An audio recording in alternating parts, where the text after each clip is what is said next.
नमस्कार साथियों, जैसा कि आप सबको पता है, हम आरबीसी फर्स्ट ग्रेड के हिंदी के पेपर का विश्लेषण कर रहे हैं। जहाँ तक हमसे हो रहा है वो कर रहे हैं। उम्मीद है आपको अच्छा लग रहा होगा। बाकी इस तरह का विश्लेषण मेरे हिसाब से आपको दूसरी जगह नहीं मिलेगा। और जहाँ तक मुझे उम्मीद है, आगे आने वाले सभी एग्ज़ाम में आपको जो चीज़ यहाँ बताई जा रही है वो हूबहू मिलेगी, ऐसा मेरा दावा है। ठीक है, तो हमने आरबीसी फर्स्ट ग्रेड 2018 का पेपर तो कर लिया था। अब 2018 का संस्कृत विभाग का जो पेपर हुआ था ना फर्स्ट ग्रेड का, तो उसको हमने सोल्व किया था। इसमें 40 क्वेश्चन आज हमने देख लिए थे पहले। तो आज हम 41 यानी 41वें क्वेश्चन से शुरू करेंगे। और मेरे बताने में किस तरह की कोई त्रुटि वगैरह रह गई है, वैसे तो नहीं रहेगी। कोशिश अपनी पूरी है कि भाई एकदम संपूर्ण शुद्ध रूप से आपको बताया जाए। फिर भी मानवीय त्रुटि रह सकती है। अगर ऐसा कुछ रहे आपकी नज़र में आए तो मैं ज़रूर बताएं। ठीक है, तो आज करते हैं हम 41 नंबर के क्वेश्चन की शुरुआत। 41 नंबर क्वेश्चन क्या कह रहा है कि भारतेंदु हरिश्चंद्र के संबंध में असत्य कथन है, यानी गलत कथन कौन सा है। वे नवयुग के अग्रदूत और आधुनिकता के जन्मदाता थे, ये तो सही बात है। पंडित रघुनाथ, पंडित सुधाकर द्विवेदी, पंडित रामेश्वर दत्त व्यास आदि के प्रस्ताव अनुसार हरिश्चंद्र को 1880 में भारतेंदु की पदवी से विभूषित किया गया। ये बात भी सही है कि भारतेंदु को मतलब हरिश्चंद्र को भारतेंदु की उपाधि कब मिली? 1880 में। किसके प्रस्ताव पर? पंडित रघुनाथ, सुधाकर द्विवेदी और रामेश्वर दत्त व्यास। ठीक है, ये बात भी एकदम सही है। पहले क्या है, उन्होंने प्राचीन की पूर्ण उपेक्षा करके नवीन का अंधानुकरण किया। नहीं नहीं, पूर्ण उपेक्षा नहीं की उन्होंने। हाँ ठीक है, जो गलत चीज़ें थी उनका विरोध किया था, बाकी पूर्ण उपेक्षा नहीं की। तो ये कथन गलत है, इसका आंसर ये हो गया।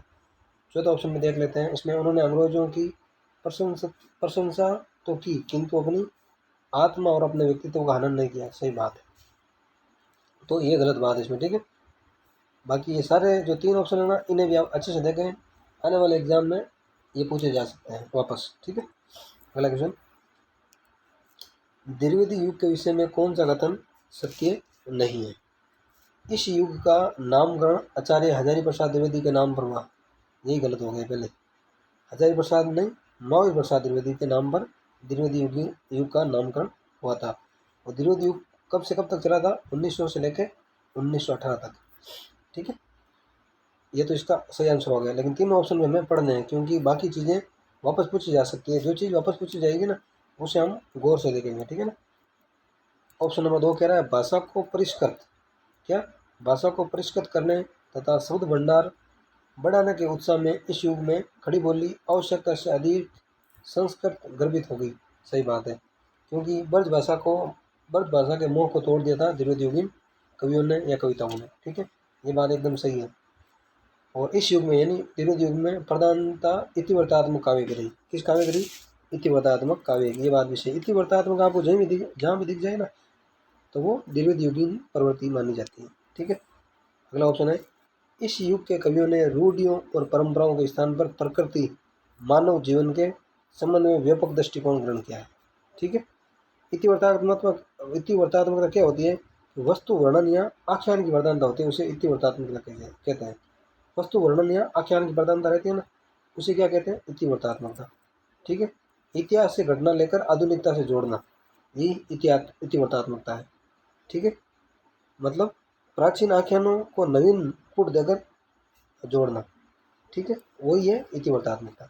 ये शॉर्ट में ध्यान रखना। वैसे तो इसको परिभाषित बड़ी बड़े मतलब लेख में कर सकते हैं, लेकिन अभी तक ध्यान रखना क्या कि प्राचीन आख्यानों को नवीनता का पुट देकर रचना करना ही इतिवृत्तात्मकता है। ये प्रवृत्ति किसमें थी? द्विवेदी युगीन कवियों में। ठीक है, अगला क्वेश्चन,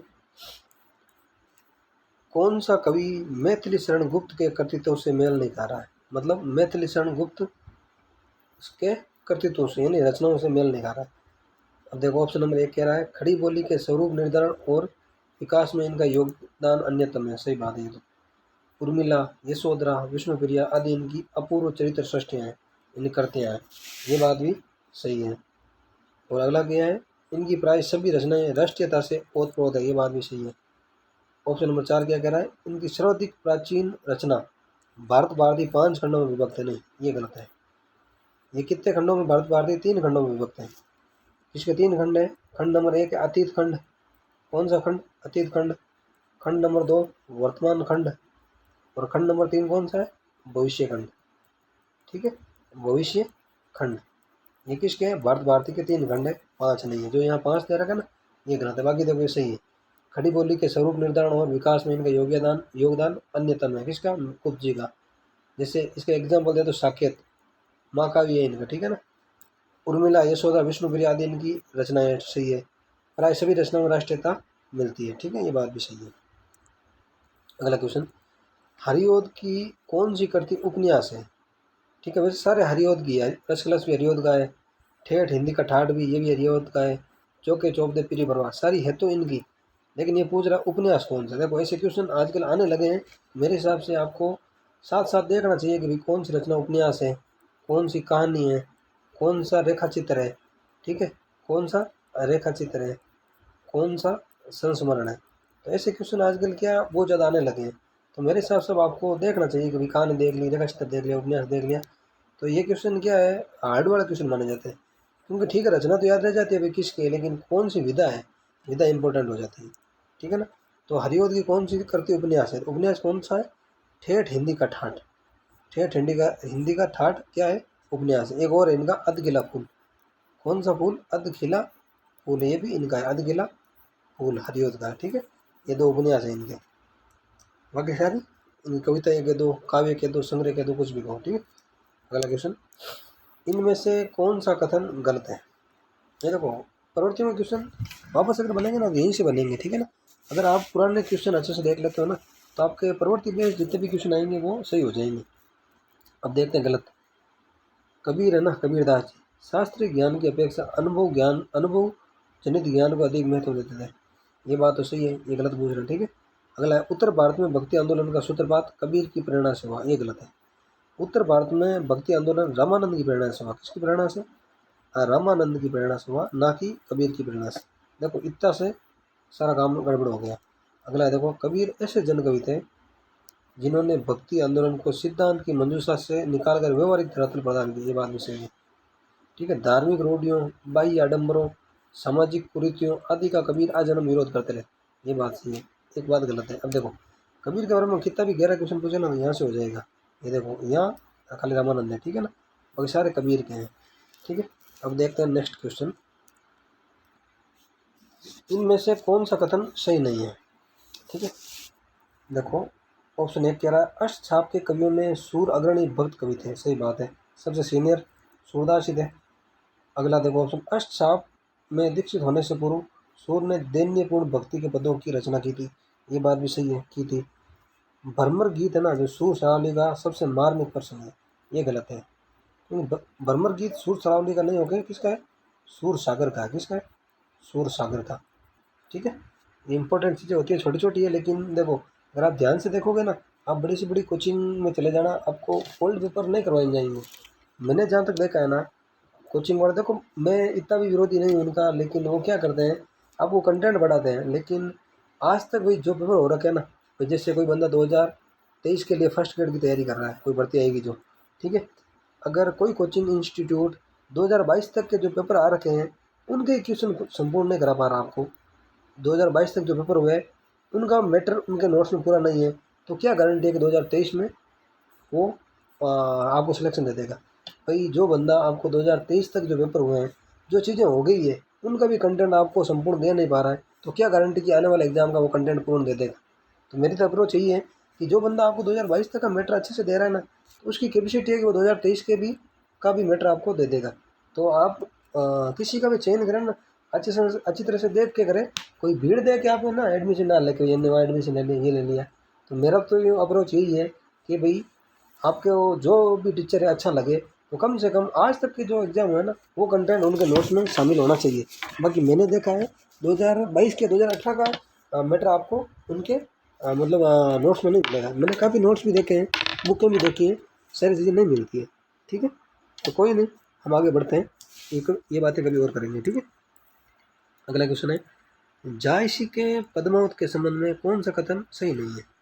यहूदी भाषा का प्रथम महाकाव्य है। क्या सही है? सही बात है, ठीक है।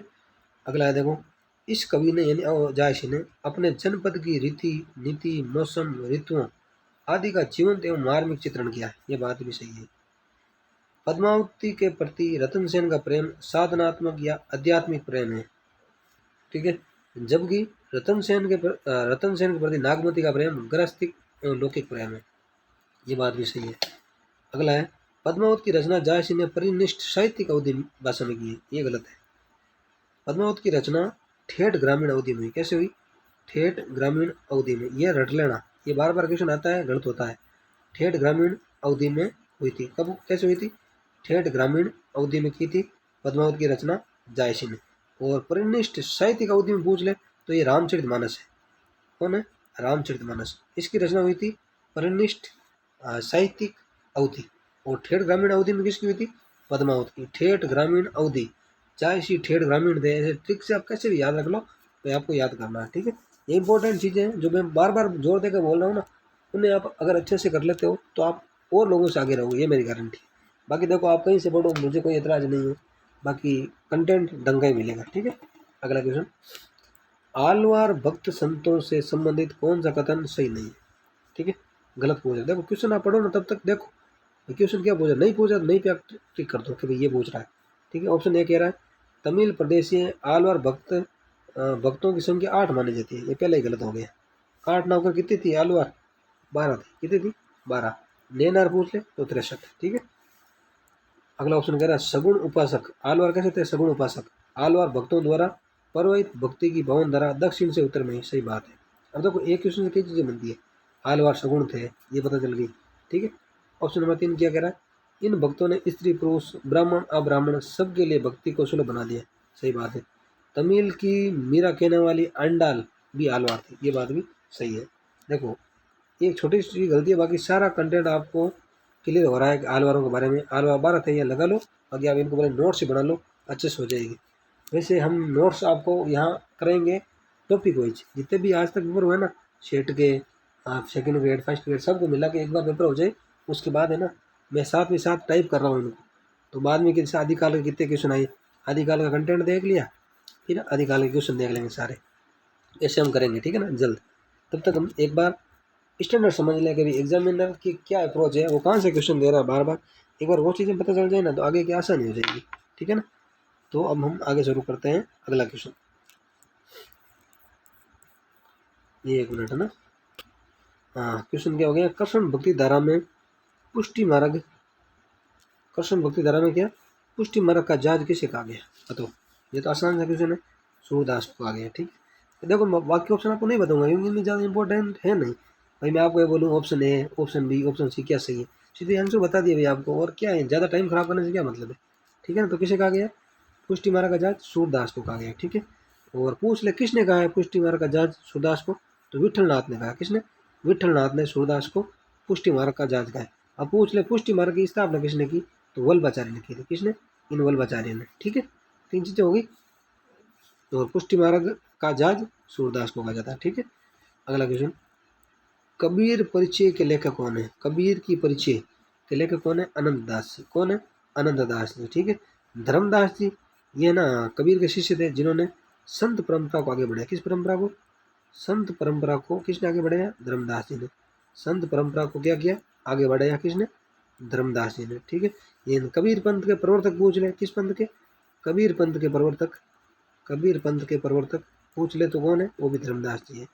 ये देखो एक्स्ट्रा चीज़ें जो बता रहा हूँ ये इंपॉर्टेंट है, आपको कहीं नहीं मिलेगी, ठीक है ना। और आने वाले एग्जाम में क्वेश्चन तो यहीं से बनेगा, बाकी आप कहीं से मैटर पढ़ लो, बाकी क्वेश्चन यहाँ से आ जाएगा। इतनी गारंटी ले रहे हैं भाई, लोग लाख रुपए की फीस लेके भी गारंटी नहीं लेंगे, हम ले रहे हैं। बाकी विश्वास आपको करना पड़ेगा, ठीक है। रैदास की एक पंक्ति है, प्रभु जी तुम चंदन हम पानी। ध्यान रखना, प्रभु जी तुम प्रभु जी तुम चंदन हम पानी। किसकी है? रैदास जी। क्या कहते हैं रैदास जी कि प्रभु जी आप तो चंदन हम तो पानी है, ठीक है। ये रैदास जी की पंक्ति है। और मीरा के गुरु माना जाता है रैदास जी, ध्यान रखना, ठीक है। और ये मुकुंदास है ना, ये ऑप्शन तक एक बच गया, मुकुंदास। इनकी एक करती, ध्यान रखना, नेट में पूछी हुई है, मातृ पूजा। क्या? मातृ पूजा किसकी है? मुकुंदास की, मातृ पूजा, ठीक है। आगे बढ़ते हैं। रचना और रचनाकारों की दृष्टि से कौन सा विकल्प सुमेलित नहीं है? कौन सा सुमेलित नहीं बताओ? उस्मान की चित्रावली, सही बात है, 1613 में लिखी थी, 1613 में, ठीक है। कनकावती जान कवि की, सही बात है, कनकावती जान कवि की, सही, ठीक है।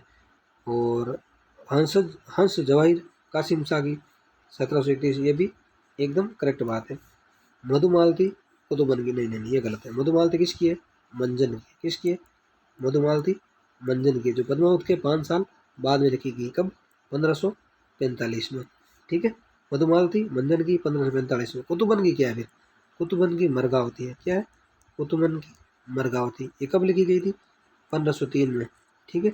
और शुक्ल ने हिंदी का पहला कवि किसे माना है? कुतुबन को। फर्स्ट कृति किसे माना है? मरगावती को, ध्यान रखना, ठीक है।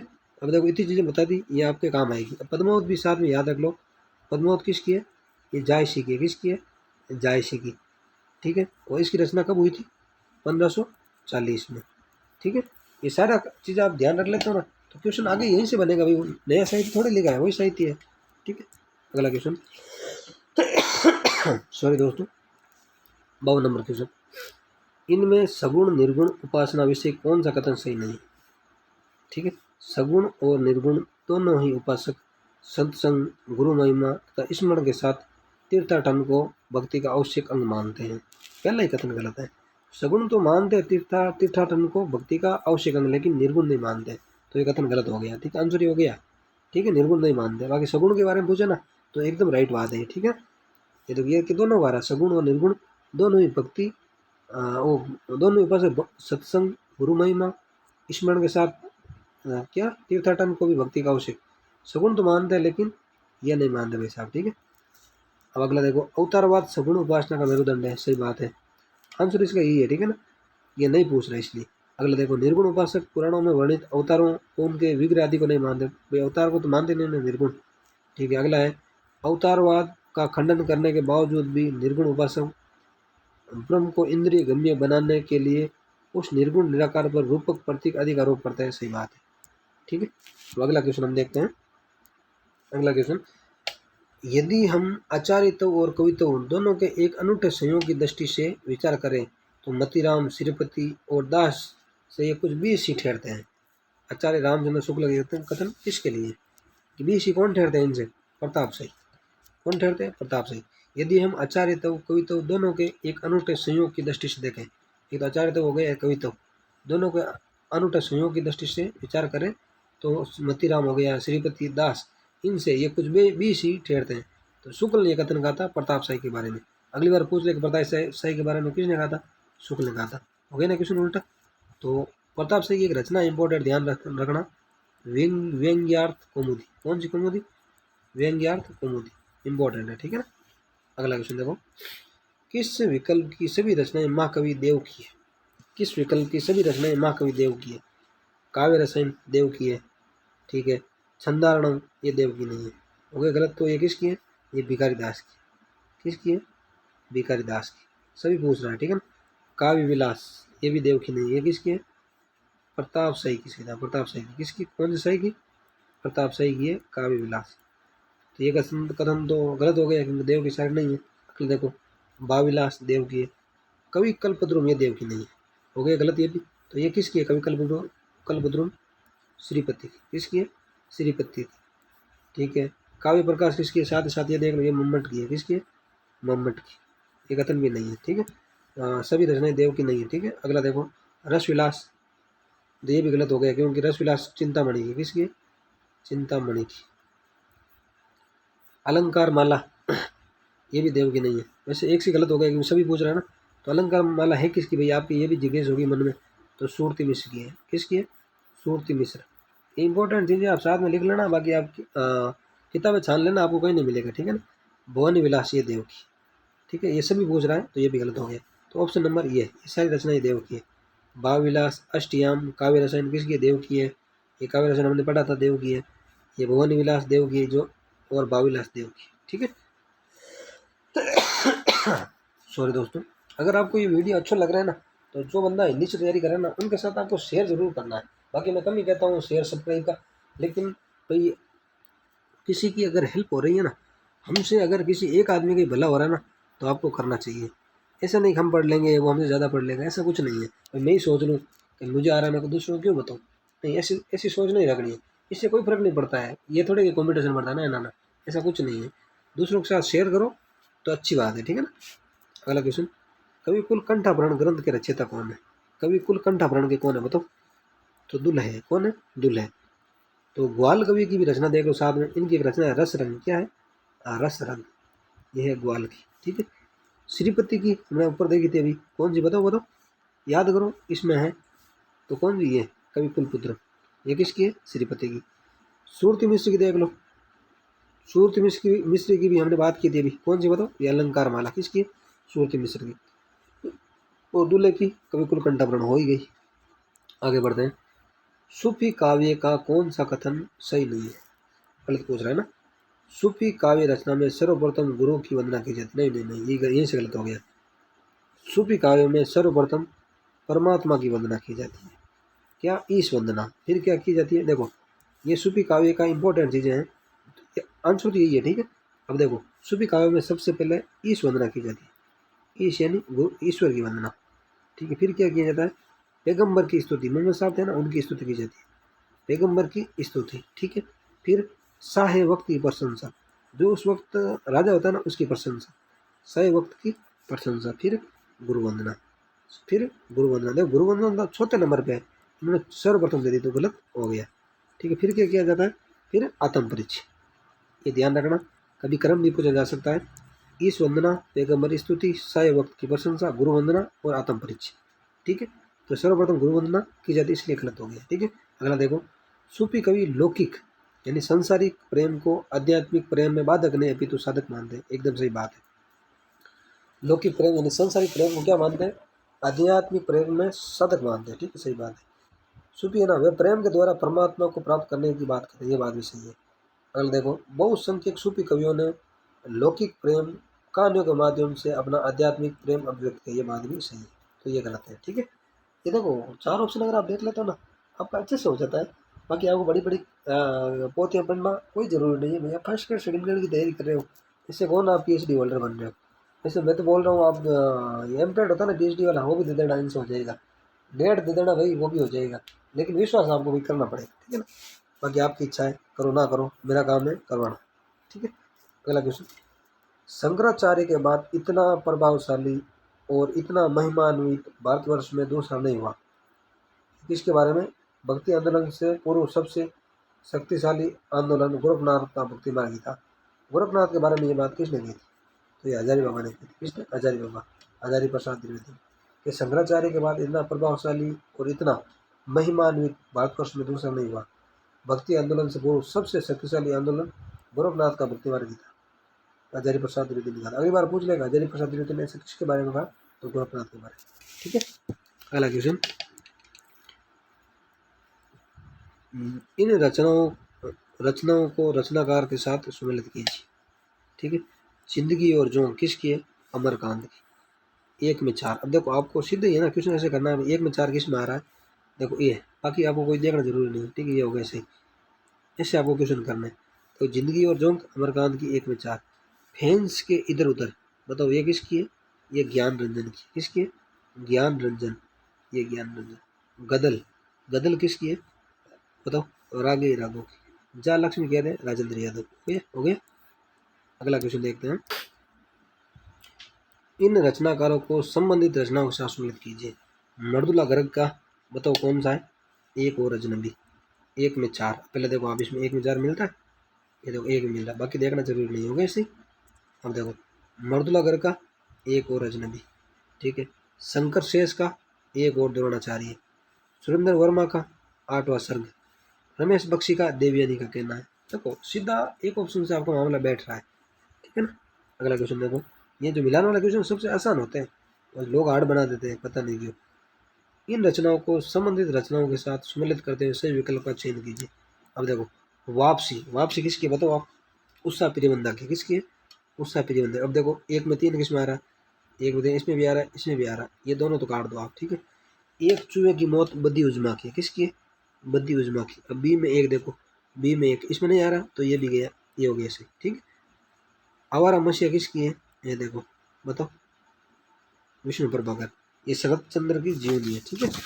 और मछली मरी हुई राजकमल चौधरी। हो गया। अगला क्वेश्चन देखो, इनमें से 61 नंबर की बात करें ना, इनमें से कौन सा कथन सही नहीं है? पुनर्नवा हजारी प्रसाद द्विवेदी द्वारा प्रथम पुरुष शैली में रचित लोकप्रिय उपन्यास है। ये गलत बात है। क्या गलत बात है? ये गलत बात है। ये एक ऐतिहासिक उपन्यास है, ठीक है ना। प्रथम पुरुष शैली में नहीं, ऐतिहासिक। पुनर्नवा कैसा उपन्यास है? ऐतिहासिक, ठीक है। अब देखो अगला, ये आंसर तो इसका हो गया, लेकिन जो इंपॉर्टेंट चीज़ है वो हम देखेंगे वापस, ठीक है। लहरों के राजहंस रचना का प्रेरणा स्रोत आशु घोष रचित सुंदरानंद है। सही बात है। लहरों का राजहंस किसका है? मोहन राकेश का। किसका है? मोहन राकेश का, ठीक है।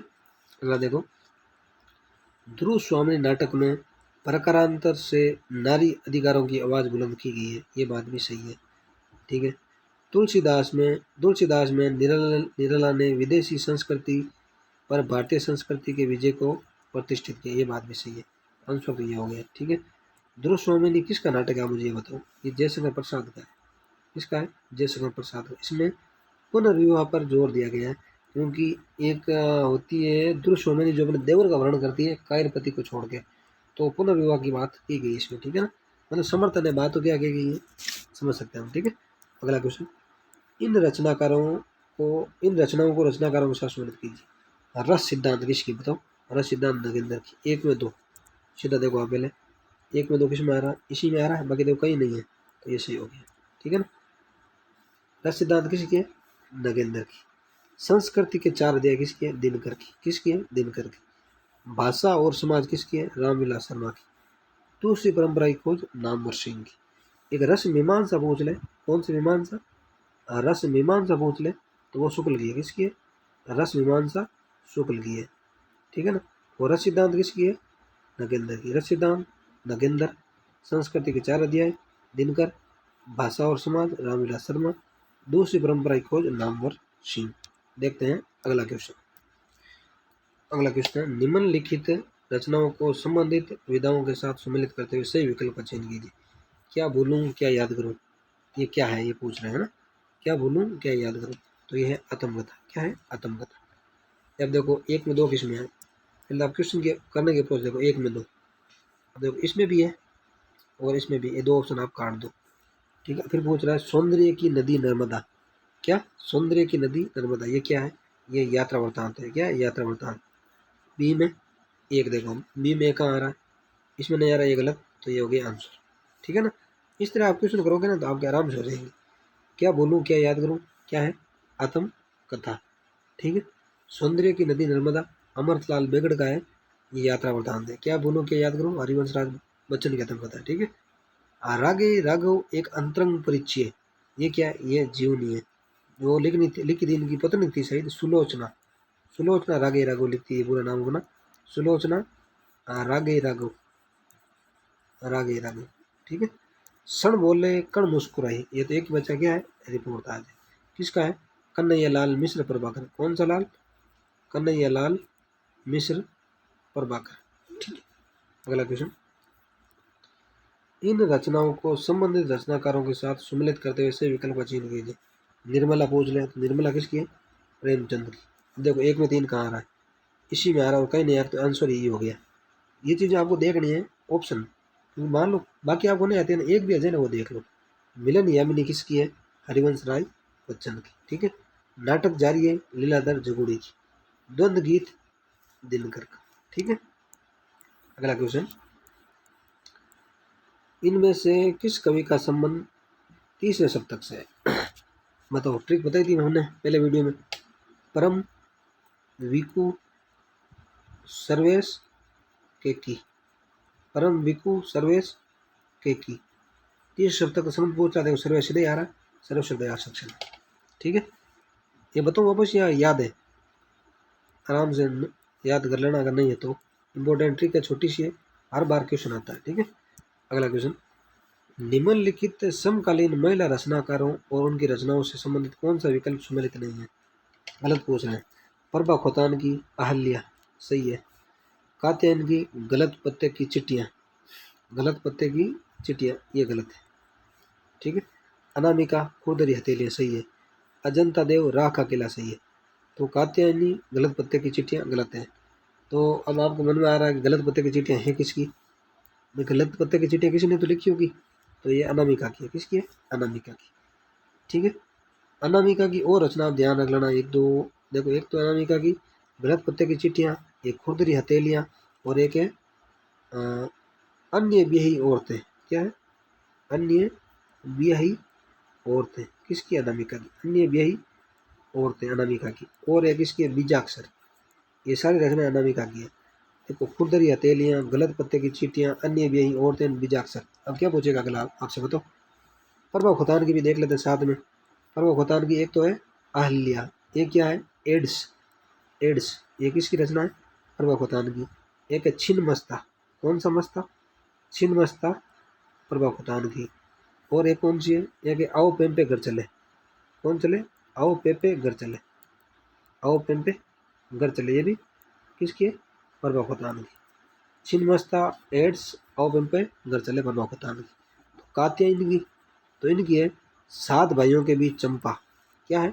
सात भाइयों के बीच, सात भाइयों के बीच चंपा। सात भाइयों की एक ही बहन होगी। सात भाइयों के बीच कौन? चंपा। ये किसकी है? कात्यायनी की। और कौन है? फुटपाथ पर कुर्सी, ये भी कात्यायन की है। कात्यायनी है वैसे, जैसा आपको दिख रहा है, देख लो। एक तो सात भाइयों के बीच चंपा, एक फुटपाथ पर कुर्सी। कहाँ पर कुर्सी? फुटपाथ पर कुर्सी। ये भी किसकी है? कात्यायनी की। कात्यायनी की। ठीक है। और एक रचना इसकी और इम्पोर्टेंट है, अपराजिता। कौन सी? अपराजिता। बाकी याद करो ना करो, ये जरूर याद करना। ठीक है। और कौन बच्ची है? प्रभा खुतान की हमने बात कर ली, कात्यायनी कर ली, अनामिका कर ली। अब अजंता देव। एक तो राख का किला हो गई इनकी, अजंता देव की। एक तो राख का किला हो गई। और कौन सी रचना इनकी इंपॉर्टेंट है? एक नगर वधु की आत्मकथा। क्या है? एक नगर वधु, नगर वधु की आत्मकथा। एक नगर वधु की आत्मकथा हो गया। और इनकी एक है बेतरतीब, ये भी अजंता देव की है। बेतरतीब, ये भी किसकी? अजंता देव की। और एक और है, मुझे याद नहीं आ रहा अभी। थोड़े की आंखों में आंसू। थोड़े की आंखों में आंसू। थोड़े की आंखों में आंसू, ये भी है अजंता देव की। ठीक है, आंखों में आंसू। तो वो एक नगर की क्या बताओ? आत्मकथा, बेतरतीब, और थोड़े की आंखों में आंसू, और राह का किला।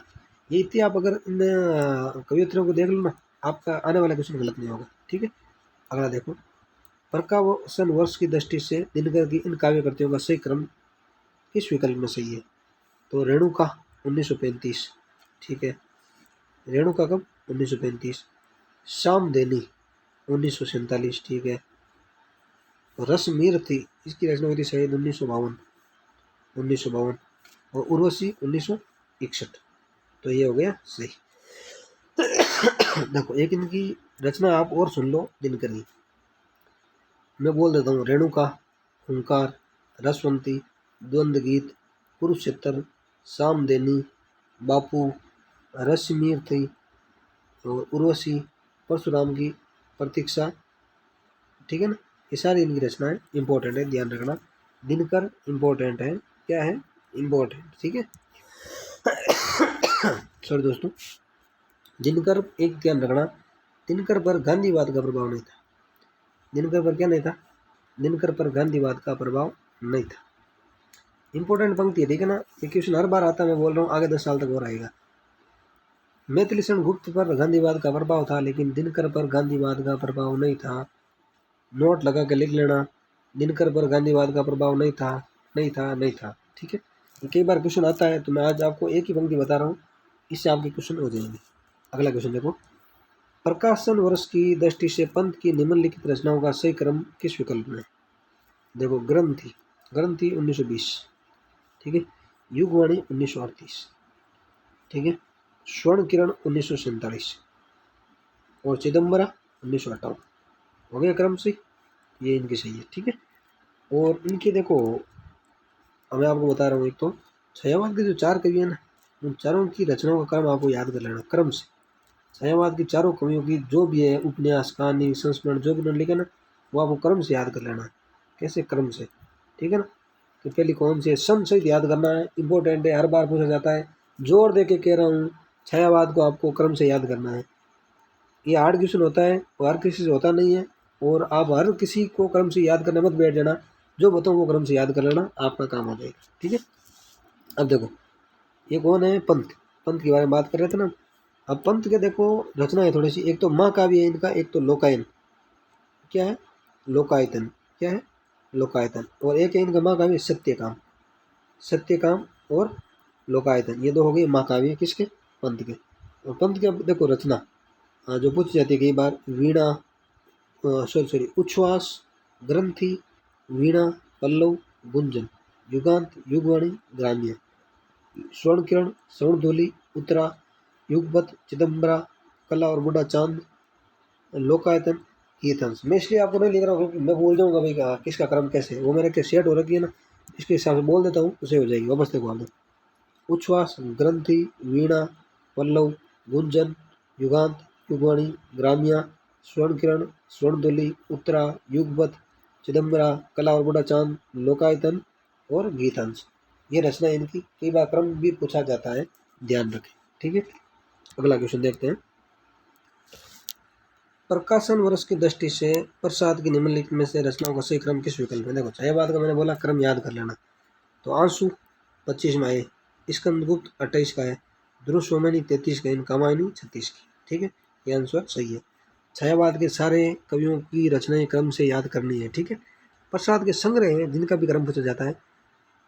देखो छाया, प्रतिध्वनि, जिनका क्रम पूछा जाता है मैं बता रहा हूँ बार बार। ठीक है ना, बाकी आपको इन जो 4 कवि हैं छायावाद, इनके सारे रचनाओं का क्रम से याद करना है। वैसे हम यहाँ आपको बताएंगे बाद में, लेकिन अभी बोल देता हूँ, कोई मान लो अभी सेल्फ कर रहा है ना अपने नोट से या बुक से, तो वहाँ से देख लें। ठीक है ना, छाया, प्रतिध्वनि और आकाशदीप।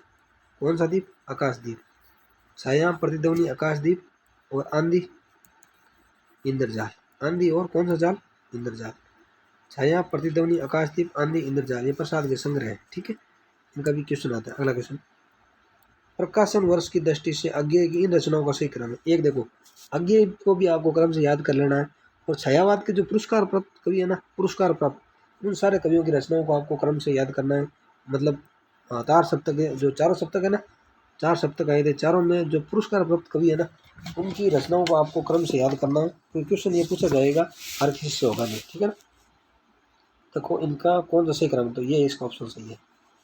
ठीक है, इनकी देखो रचनाएं मैं बोल देता हूँ, बाकी लिखने से देखो ज़्यादा टाइम लगेगा। पहली रचना भगनदूत, चिंता, इत्यल, यानी देखो यहाँ से उठाया, तो रचना को छोड़ के उठाया, भगनदूत, चिंता, इत्यल। फिर है हरी घास पर सणबर, फिर है बावरा अहरी, फिर आंगन के पार द्वार। ठीक है, फिर है नहीं, आंगन के पार द्वार से पहले इंद्रधनुष रोंदे हुए, इंद्रधनुष रोंदे हुए, फिर आंगन के पार द्वार, फिर है अरियो करुणा प्रभा में, फिर है कितनी नावों में कितनी बात। ये रचनाएं हैं, इनको आपको कर्म से याद कर लेना है। वैसे आपको बुक में मिल जाएगी, इसलिए मैं, वैसे हम बाद में बात करेंगे जब फुल कंटेंट देंगे ना, तब वैसे पूरी बात करेंगे। अभी मैं आपको साथ साथ बता रहा हूँ, तो आप साथ साथ इन्हें याद कर लेंगे, क्योंकि एकदम से ये याद होगी नहीं, कम से कम 5 बार पढ़ोगे तब याद होगी।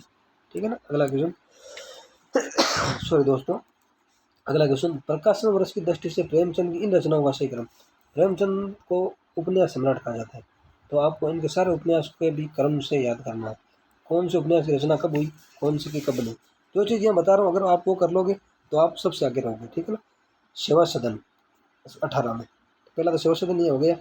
फिर है देखो रंगभूमि 20 की हुई थी शायद 1925 में, गबन 21, गोदान 36। सेवा सदन, रंगभूमि, गबन, गोदान, आपको सारा याद करना है प्रेमचंद के उपन्यास। ठीक है, अगला क्वेश्चन, वैसे हम बात करेंगे अभी क्वेश्चन के हिसाब से कर रहे हैं, बाकी हम पूरा हिंदी साहित्य देखेंगे, काव्य शास्त्र देखेंगे, व्याकरण देखेंगे, मतलब हिंदी का पूरा कंटेंट आपको इस चैनल पे मिल जाएगा।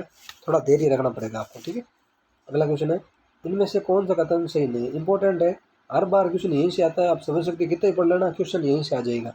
ठीक है, अविदा शक्ति द्वारा केवल रूढ़ शब्दों का बोध होता है, गलत है। अविदा से रूढ़, यौगिक और योग रूढ़ तीनों का बोध होता है। रूढ़, यौगिक और योग रूढ़, कौन सा रूढ़, योग रूढ़, तीनों का बोध होता है। ठीक है, अगला देखो, मुख्य अर्थ के बाधित होने पर ही लक्षणा शक्ति कार्य करती है, सही बात है।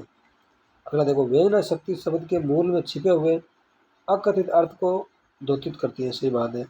वेदना शक्ति केवल शब्द पर ही नहीं बल्कि अर्थ पर भी आधारित होती है, ये बात भी सही है, लेकिन ये गलत है। ठीक है, अगला क्वेश्चन देखते हैं, 75 तक देख लेते हैं आज, बाकी बाद में देख लेंगे ना। अगला क्वेश्चन है, निम्नलिखित में से कौन सा कथन गलत है? गलत पूछ रहे हैं। विभावना विरोध मूलक अलंकार है, तो ये बात सही है। एक विरोध मूलक और कौन सा है? एक विरोधाभास विरोध मूलक है, विरोधाभास ये विरोध मूलक है। विभावना विरोध मूलक है। और एक असंगति अलंकार आता है, असंगति अलंकार, ये भी विरोध मूलक है। ठीक है, ये सही बात है। अगला देखो, उपमान को अप्रस्तुत भी कहते हैं, सही बात, अप्रस्तुत है कहते हैं। जैसे उसका कहते हैं ना, उसका मुंह चांद के समान सुंदर है, तो चांद अप्रस्तुत है, प्रस्तुत थोड़ा ही है। उपमेय को प्रस्तुत कहते हैं, किसको? उपमेय को प्रस्तुत कहते हैं। हमारे अलंकार पढ़ेंगे तब अच्छे से नहीं करेंगे, ठीक है ना, चिंता नहीं करें। सॉरी दोस्तों। अगला क्वेश्चन, उपमा अलंकार समस्त सादृश्य मूलक अलंकारों का प्राण है, ये सही बात है। अगला देखो, दृष्टांत अलंकार में सामान्य कथन का समर्थन विशेष कथन द्वारा किया जाता है, ये गलत है। उदाहरण देकर समर्थन किया जाता है दृष्टांत अलंकार में, ठीक है ना, विशेष ऐसा कुछ नहीं है। प्रस्तुत और अप्रस्तुत का धर्म मिला जुला हो, एक नहीं हो, उसे दृष्टांत कहते हैं। एक पंक्ति और ध्यान रखना बार बार आती है कि प्रस्तुत और अप्रस्तुत का धर्म क्या हो, मिला जुला हो, उसे क्या कहते हैं? दृष्टांत। एक नहीं होता लेकिन धर्म मिला जुला होता है। वैसे बाद में बात करेंगे जब आराम से देख लेंगे, ठीक। अगला क्वेश्चन देखो, किस विकल्प के सभी अलंकार एवं उदाहरण सम्मिलित नहीं है? भ्रांतिमान, जानी श्याम को श्याम गन ना चुटी वन मोर। अब की बात है, फर्स्ट क्वेश्चन पूछा था, अगर आप पेपर देख लेते हो ये क्वेश्चन कर लेते हैं। अब आपत्ति लगा रहे हो, क्या करें, आप देखते नहीं हो पहले, ये सही है। अगला देखो, स्लैश में क्या, बलहारी नरकोपी गुण बिन बूंद न दे, ये बात भी सही है, स्लैश है। उदाहरण, सट सुधरई सतसंगति पाई पारस परस्पु धातु सोई, नहीं, इसमें उदाहरण नहीं होगा, कौन सा? दृष्टांत है, दृष्टांत है, ठीक है ना। अगला देखो, व्यतिरिक्त क्या, मुख मयंक सो है सकी मधुर वचन सभी विशेष, ये बात भी सही है, तो इसका ये आंसर हो गया गलत। अगला क्वेश्चन देखो, छंदों से संबंधित कौन सा कथन सही नहीं है? चौपाई एक सममात्रिक छंद है, सही बात है। दोहा के विषम चरणों में नहीं, ये गलत हो गया। दोहा के विषम चरणों में 13 मात्रा होती है और सम चरणों में 11, सम में 11, विषम में 13, ठीक है, ये गलत हो गया। अगर देखो, उलाला एक मात्रिक अर्ध समछंद है, सही बात है। 15 13 कुल 28, ये उलाला, ठीक है। दुर्द वलंबित वर्णिक समवर्त छंद है, सही बात है। 12 वर्ण होते हैं, ऐसे क्रम रहता नगण बगण बगण रगण, ठीक है, ये दुर्द वलंबित में है। अगला क्वेश्चन एक और देख लो इस पेज का, बाकी हम कल बात करेंगे। हरिगीति का छंद के संबंध में कौन सा कथन सही नहीं है? ये मात्रिक समछंद है, सही बात है। इसके प्रत्येक चरण में 28 मात्रा होती है, सही बात है। इसमें 16 और 12 पर रहती होती, सही बात है। अंत में गुरु लघु होता है, ये गलत बात है। अंत में क्या होता है? लघु गुरु होता है, गुरु लघु नहीं होता है। कौन होता है? लघु गुरु होता है, ये इंपॉर्टेंट है, ठीक है दोस्तों। आपको ये क्वेश्चन कैसे लगे? अगर अच्छे लगे तो अपने दोस्तों के साथ ज़रूर शेयर करें, और जो हिंदी से तैयारी कर रहा है उन्हें बताएं, क्योंकि कोई गरीब बच्चा है जो मोटी रकम देने से बच जाएगा। नहीं तो आपको पता है कोचिंगों में आजकल 20-20 हज़ार 30-30 हज़ार फीस है, फिर देखो वहाँ रहने का खर्चा, सब चीज़ें होती है। बाकी सारा आपको कंटेंट यहाँ करा दिया जाएगा, वो भी 100% गारंटी के साथ। इतना दावा कोई नहीं करेगा, इतना दावा कर रहे हैं, आपको भरोसा करना पड़ेगा। बाकी मेरे हाथ में कुछ है नहीं, और मैं बोल रहा हूँ क्वेश्चन यहाँ से आ जाएंगे, भले आप किसी इंस्टीट्यूट से पढ़ लेना, बड़े से बड़े, यहाँ आपको कम मैटर में सारा कंटेंट दे दिया जाएगा। बोल रहा हूँ मैं आपको 90% कंटेंट यहाँ दे दिया जाएगा, और 90% में से आपके क्वेश्चन आ जाएंगे, ठीक है ना। भाई आप 70% भी करते हो ना इसमें, तो भी आपका सिलेक्शन हो जाता है। भाई आप 100% के पीछे क्यों भाग रहे हो? सिलेक्शन तो यही हो रहा है, यहाँ हो जाता है सिलेक्शन, फर्स्ट ग्रेड में 60 में भी हो जाता है, 70 तो दूर की बात है, ठीक है। मिलते हैं नेक्स्ट वीडियो में। जय हिंद, जय भारत।